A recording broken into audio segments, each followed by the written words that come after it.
Hello everybody and welcome back. As you can see, we are once again back up to Chevelle things this week. Now the last time we were working on the old Chevelle, we pulled the quadribog off here and kind of did a deep dive on quadribogs. And I wanted to go through this thing, just make sure everything looked okay, clean up on it a bit, and see if I could find anything that might be contributing to the hesitation we had on the track. And it also developed the stereotypical quadribog effect. So whenever you'd mash the throttle, have a little bit of a bog and hesitation before it finally take off. So really didn't find anything of note when we went through it. I did put the new blue style accelerator pump on there. It had the black rubber style, replaced on the gaskets, straightened out some of the linkages that were bent ever so slightly and some things like that. Probably the worst of it was found 2 loose screws here on the bottom, but got all that taken care of, got it back together. It's all set and ready to go. However, at the same time, I needed to test the car out, so I came through and put the Amazon Quadrijet back on there, and that thing runs so ridiculously good. For what it is, it just doesn't make sense. A $20 carburetor off of Marketplace, and that thing runs incredibly good. So I've just left it on there. Can't bring myself to swap it off just yet because it's running so good. So the plan is to try to get out to US 131. They got a couple of open test and tune sessions coming up, so want to get the car ready for that. Ideally, if I can get out there, have a couple of clean runs, we'll just go ahead and swap carburetors, throw the OG on there, and basically be able to do just like a head-to-head comparison if I've got enough time, that sort of thing. But in other news, no more leaks from the transmission lines. All that seems to be squared away. Going with the AN fittings again, creating new, or just running new lines, stuff like that. Seems to be working out just beautifully. Still got a little bit of an oil leak there I want to try to diagnose at the back of the block. It's probably one of the bigger worries and concerns at the moment. Everything else is pretty well dialed in, but a couple of other things to address as well. Need to finally get that drive shaft safety loop properly mounted up. And then after that, just a couple of quality of life things, like you can see I've still got the column shifter sticking up over there. Want to get that thing out of the way. Keep forgetting and grabbing a hold of it. It does a whole lot of nothing. And just a couple of other small little quality of life changes. So not a whole lot to do this week before we can get this thing ready, but let's just start diving in and getting it done. All right, it's time to get rid of one nagging nuisance here, and I'm hoping this will go pretty easy. So there's basically just a pin here that comes in from the top. You should be able to just kind of tap it out from the bottom. Sometimes they're in there loose enough you can just kind of shove it. So that's what I'm going to try to do here. Just got this little screw that should be able to fit down here and see what happens. Oh yeah, pin moved up real nice and easy. So let's pull that out of there. Don't know why it's taking me this long to come around to finally do this. And there we go. Just that simple. Now I believe there's a spring down inside there, so I'll probably see if I can fish that out just so it's not flopping around and comes out on me later on or nothing. But nice and simple. Cleans it up just a little bit. Obviously still looks pretty dumb that you got the column shift just sitting here, but definitely a whole lot better than the lever itself sticking out. So here's something we haven't addressed in a long time: aesthetics. So if you remember, I put new door panels in this thing, and they've been in here for quite some time, and as of late you've probably seen it on a couple of the videos as I'm driving, but the weather and the temperature down here has started to make this top edge come unglued because I didn't have the rubber window seals at the time, and those kind of get stapled to this top edge and they hold this fabric nice and tight against the metal backing. And it slowly started to come loose, and in some of the videos you can actually see the wind catches it and starts pulling this fabric up. It starts flapping in the wind. Also the window itself flaps quite a bit because there's just no rubber seal on either side holding it in place. So it's just one of those things that's been annoying me for quite a while. So might go ahead and try to see if I can get those on there. That's going to kind of quiet all this down, keep this fabric from blowing up and annoying me. I'll quiet that window down a little bit. The only thing I dread is stupid armrests are an absolute nightmare to get on and off. For some reason, getting those screws lined up correctly, they're all in there at really odd angles. It's just an absolute nightmare of a task. So let's go ahead, see if we can get this door panel off, try to figure out what I did with all those weather strips, and we'll start seeing if we can get those on there. So I've got a bit of corrective work here to do with some of my edges. They've kind of started to come unfold here. I'm going to try to tuck those back in, get those re-glued, but here's the new weather stripping. My plan here is to just kind of line everything up, get this edge here nice and tight, get it to where it's got that little bit of lip overhanging the metal seam that's underneath here. And then what I'm going to do is, there's pre-marked staple holes there every so often. And rather than trying to punch a staple through there, if you don't have the right tools, everything else, nearly impossible. So what they recommend you do is take a 3/30 seconds drill bit here, essentially just kind of line it up, drill out the little staple holes there, and then you can shove your staples through without having to fight them, and then just bend the tabs over on the back. So I've kind of started mocking things up here. I've just got a couple of the clamps. What I'll do is basically just start on one end, kind of pull things tight, get it nice and even, and then work my way down as I go, making sure that everything looks nice and smooth and consistent on the front, kind of pull the fabric back over the top as I go. Don't want to end up having it like really tight over here and then it gets kind of loose as you go. You want to make sure it's nice and even. So I think that's going to be my plan here. Just going to try to go ahead and knock this out right quick and see how it turns out. But this piece right here goes and actually rubs against the window. It's just like a little window felt, and that helps keep it from vibrating and bouncing around, and it's going to keep this fabric down in place. So just those small little quality of life things. I mean, we've gotten to that point here with the Chevelle where we can actually start worrying about small little things, hopefully, but let's go ahead and see how this looks. Now, ever so often, you just want to take a pause, take a break, and look at how it's all coming together. So I've got two staples in here. I've got one in the front, one right about here right now. The rest is just kind of loose, but you can see that it's actually looking pretty dang good. You see that the little rubber lip here is kind of on top of the fabric. Fabric's kind of pulled up underneath it. There's a little bit of a metal ridge right here, and that's what this is actually sitting on top of. And then underneath, there's kind of that soft fabric padding, and then there's the actual door material on top of that, and then it all kind of runs together. And the way I did it was I cut that padding really tight against that lip right there, and then I kind of glued all that down, and then I glued the fabric down on top of it. So basically just getting this lined up with that lip, making sure that the rubber is right on top of it. Everything else is looking pretty good. So as I'm going through, I'm just kind of pulling the fabric straight back and kind of tightening it up that way. If it kind of gets bundled up in any way, I'm trying to smooth it out before I go and do any of the drilling and putting the staples in. But looking very good so far. Gonna just continue working my way down here, but pretty happy with the result thus far. It's gonna make a pretty significant difference just in the look inside. It's gonna make it look a little bit more complete, then hopefully also make it a little quieter in there too. So next up on the list while I'm in here, I'm going to replace the outside edge of the window felt here, and this one's just held on by screws, but the window usually won't go down far enough, so you end up having to take the bump stops out at the bottom of the window. It's just two little bolts, one that goes through here, one that goes through there in the front, and then your little bump stop brackets will just drop down, and then you can lower the window enough to be able to get to these screws. It's just screwed in as you go, and the new strips do come with screws, so that's nice. Gonna go ahead and get those swapped out. Just in case anybody was wondering, here's the window felt kit that I'm using. Looks to be a pretty decent setup. Pretty sure I got this from Summit.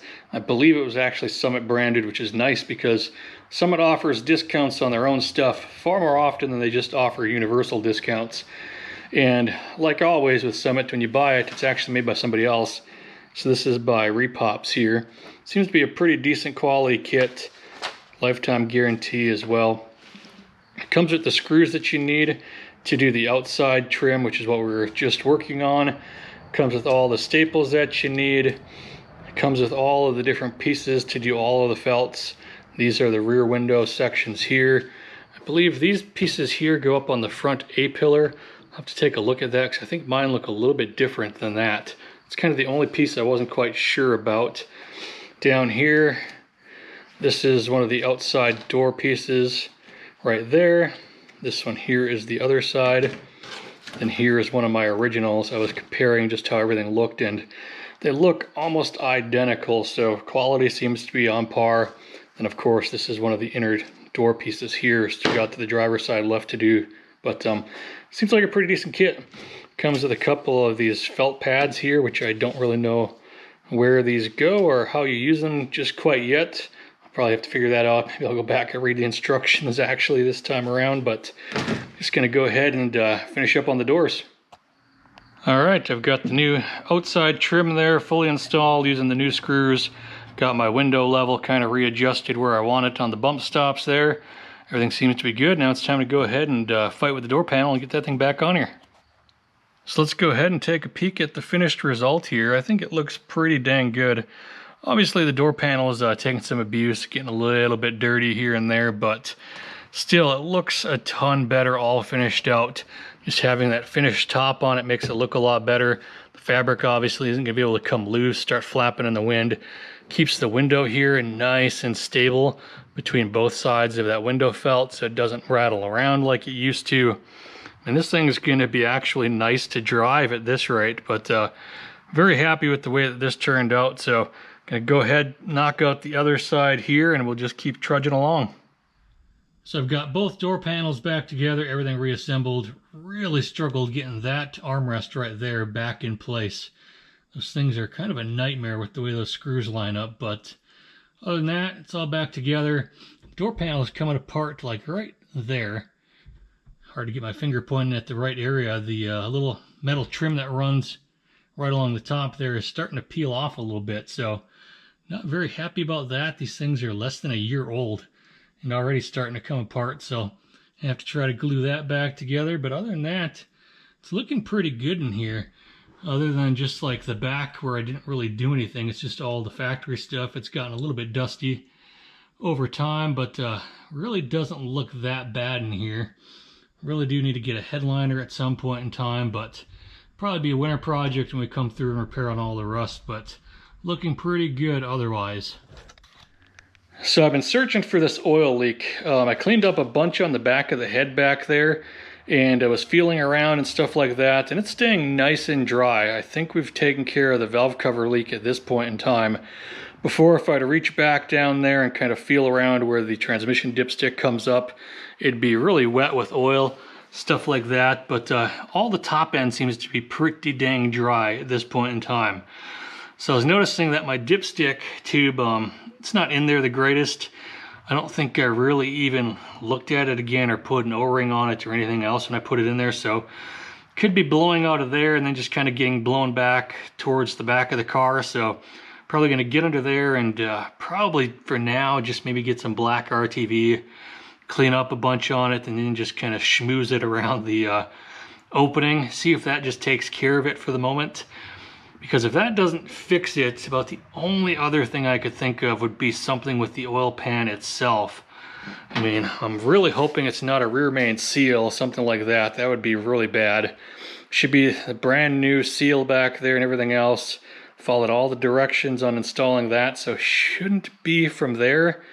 And we've had this oil pan off originally when we first got the engine. Had to pull that pan off to swap out the oil pump because the regulator was stuck.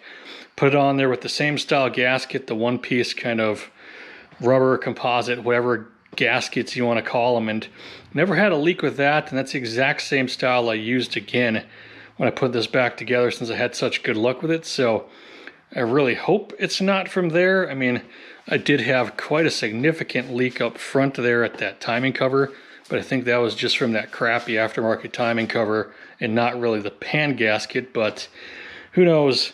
So I'm gonna try to probably get under there, diagnose on that, schmooze over that fill tube for the oil dipstick, and probably just go for a drive after that and see if it comes back. So back here up underneath the car, can I go ahead and try to clean up right here where the dipstick goes into the pan. Can I go ahead and try to get some RTV along the top of that thing, just kind of goober it up and see if that slows down this oil leak I've got. Not exactly sure if that's where it's coming from, but not really seeing any other potential culprits under here at the moment. Well, it just wouldn't be a week here on the Chevelle without finding a trans leak. So it looks like my new speedometer cable is leaking. I'm going to go ahead, see if I can tighten up on that a little bit. See if it comes back. Otherwise, I might have to pull this apart. Try to get another O-ring in there or something like that. But I redid all that when I put it together, so not sure why she's leaking. All right, let's go for a quick little drive. We'll check to see if any leaks show up again. Also see how these windows are doing now that they should be rattling a little bit less. So let's go see how it is.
Idle's decent and good power. It's so ridiculously good.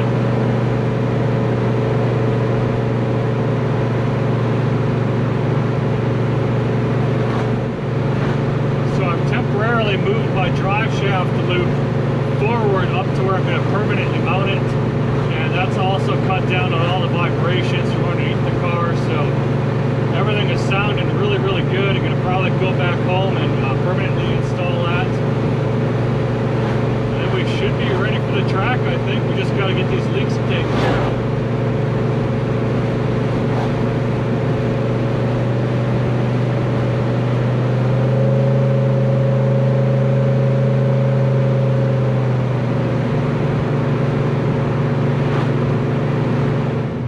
So yeah, overall the car is much quieter. I mean, just driving it along like this, all you hear is road noise. There's no more vibrations. It's kind of incredible. And this car, when I first got it, with that trunk that used to vibrate in the wind and with the windows slapping around, I mean, that was part of the character of this thing. So not sad to see it gone, but it is the end of a period for this car. But much more enjoyable to drive so far. Additionally, I moved the drive shaft safety loop forward. I had it kind of mounted on that cross member. I've got it in the position where I want it to permanently be. It's just held in with sheet metal screws right now, just to make sure that it doesn't hit on anything, that it doesn't vibrate, anything like that. It seems to be doing pretty good. Like, I've got rid of the vibration from where it was before because it was hitting the exhaust a bit. It's doing pretty good right now, so I'm pretty happy with that. When I get back home, I'll head under the car. I'll show you where that's mounted. And if that looks good underneath and everything seems fine, I'm going to go ahead and probably pull the carpet up underneath here, figure out where those self-tappers are screwed into the floor. I'll drill those out, make little plates for the top here, run bolts down, and then we'll do that for the permanent install. It should make it nice and sturdy. But so far the car is doing fantastic. All the obnoxious noises, the bangings, the rattles, everything else, they're just gone. It's pretty pleasant to drive.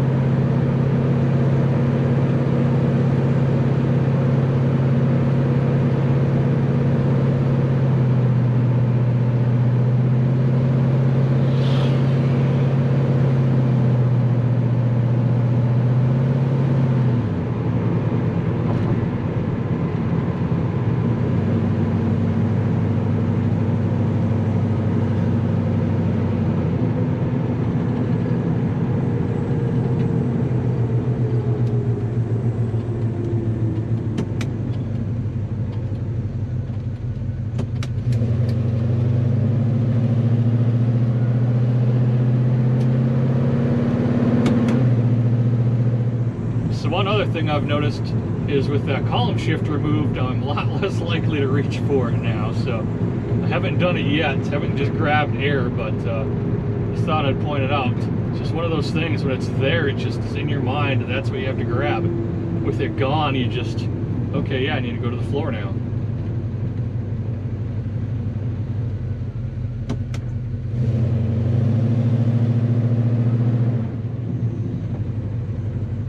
Big speed bump.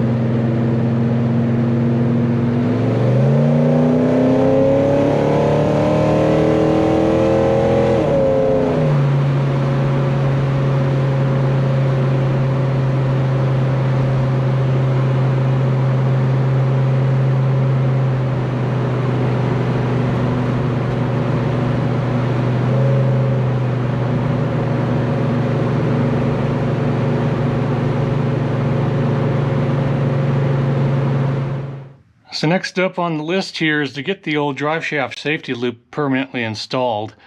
Now I've got it in the position that I want it. I've actually moved it forward. It used to be back on this cross member back here, but that causes it to hit the exhaust. So I moved it forward just in front of it. Seems to clear everything, fits pretty nicely. So I've got it temporarily held in place with self-tappers. I'm going to use that kind of as my witness marks. I'm going to take this out of here, pull the carpet back up top, look for these two holes, drill these out. Then I'll have to drill out the plate here as well. Drop some big old bolts down from the top, probably plate it up top as well. Then we'll bolt this in and she should be nice and sturdy. So next up, I just want to continue along and getting that drive shaft safety loop installed. I mean, that's probably one of the last critical things I want to get taken care of before I can get the car back out to the track. Now, to do that, I'm going to go ahead and probably pull my door sills out and try to peel the carpet forward. And it's going to be a little bit tricky because it's bolted underneath the seats and stuff like that, and quite a bit of work here, but I think if I can get it kind of peeled forward a little bit, I can find out where those holes are coming through where I put the sheet metal screws, and then I'm going to try to drill out bigger holes from the top, probably make some little plates, stuff like that, that'll kind of go up here on the top of the floor, running my bolts down through that, and then that way it should be nice and stable, keep it from getting ripped through the floor here since it's just in thin sheet metal now and it's not through the floor brace where it was originally. So gonna go ahead and fight with all of this and see if we can get this thing in there permanently, and that should be the last thing we need to do before we're ready to hit the track. So this looks like it's going to be a bit more complicated than I initially thought here. So ended up finding the self-tappers here reaching underneath the carpet, and they're right along this front cross member right here that's underneath the front of the seat. So I'm gonna have to take the seat out to be able to get access to that and peel the carpet back far enough, but definitely don't want to skimp out on this thing and not do it correctly. So it's going to take a little bit of work here, but we're going to try to do it the correct way. It means I got to get this seat out of here, which is not the easiest thing in the world to do. It's really difficult getting these bolt holes lined up and stuff. So I'm going to go ahead and probably just set the camera down, try to get the seats unbolted and get it out of the way here, and then I'll bring you back when there's something to show. So all right, I've got the seat here moved back, I got the carpet peeled away, and right here is my self-tapper. I'm going to go ahead and remove this from down below, drill this out to the size I need, and find either a really big flat like fender washer, or I'll just end up making kind of a little plate here for the top. That'll give it some more surface area, something a little bit stronger to sandwich down with, keep it from just ripping itself through this floor here, but getting close. So I had a lot of these really big cupped fender washers around, so I just drilled these out to the size that I need. They seem to be pretty stout, pretty thick, so I'm going to go ahead and just end up trying to use these. I think this will hide underneath the carpet really well. It won't really stand out all that much. And could probably go a little bit thicker, but I think this will do a decent enough job of dispersing the load, increasing surface area. It's not the thickest in the world, but I think it'll do just fine. Keep these bolts here from pulling through the floor. So I'm going to go ahead and give this a try. So I've got this side installed, all complete. Pretty happy with the way it turned out. That thing is in there nice and solid. Don't think it's going to be ripping through the floor or anything like that. So pretty happy with this. I think that'll do a decent enough job, keep us safe out there at the track. So gonna go ahead and knock out the other side, try to get this seat reinstalled and the carpet put back in place, and button everything up. So I think that's gonna do it this week on the old Chevelle here. Pretty much just a lot of small little things, but they really add up and make the quality of driving this thing so much better. Not having those windows vibrate and bounce around. It is just a night and day difference in there when you're driving it around. And it's slowly becoming just a great cruiser. Now this Amazon Quadrajet on here is good, but it's not perfect. It's definitely running really rich. You can smell it in the car. I've mentioned this before, but it's doing so well on there that I'm probably not going to make any changes to that thing. I'm just going to leave it as is. We're going to try to take the car to the track pretty much as it sits right now. Now the test and tune session is at night again. It starts at like 5 o'clock, so I don't think I'm going to end up taking out the other Quadrajet and swapping them out at the track, because the headlights on here are absolutely atrocious, and I don't want to be out there too late trying to drive back in the dark. This thing is just not that safe for that sort of thing. So we're probably just going to run it as it is, see if we can just get down the track, a couple of mild runs to start with, and then we'll just keep kind of pushing it harder and harder as we go. We'll probably be leaving a little bit on the table with that Amazon Quadrajet, but we'll worry about that a little bit later. For right now, we just want some decent base runs and some clean runs without the thing blowing up on us. And I think we're at the point now where obviously we can keep chasing things on the car to fix. There's always more work to be done, but I think we're in a spot where the car is nice and safe. Everything seems to be doing good. We're not dropping a bunch of fluid on the track, stuff like that. So I think we're ready to go back and finally see what this thing does. So leave your guesses down below. We'll be heading back to the track. That video will be coming out next week. And probably by the time I even get this video here posted, I'll probably be out at the track and have those numbers ready. So leave your best guesses, and we'll see how close you get. My guesses in the past were low 13s, like 13.2 at like 101, 102, somewhere around there. I think it's got it. We'll hopefully see, but thank you all so much again for watching, and I'll catch you next week, and hopefully the Chevelle here will still be in one piece.